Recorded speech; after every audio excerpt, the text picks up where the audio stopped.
చెట్లు ఆరిన తర్వాత ఎక్కొచ్చిన. ఇప్పుడు మళ్ళీ వర్షం పడతాను. ఇంక ఈ చెట్లన్నిటి కోసం మట్టి అయితే చేస్తాను ఖాళీ ఉందా అనుకొని.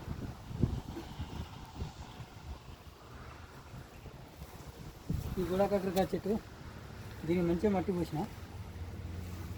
ఇవన్నీ పిందెలు మంచిగా కథగా వస్తుంది.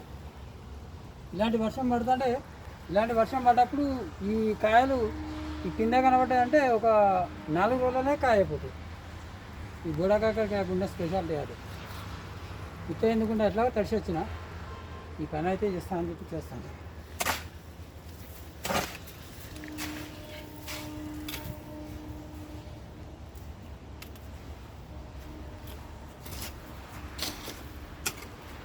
ఇలాంటి కట్టెలు వెళ్తానే కానీ కావాల్సిన ఐటమ్ ఏదైనా బంగారం గింగలు దొరికినా బాగుండేది.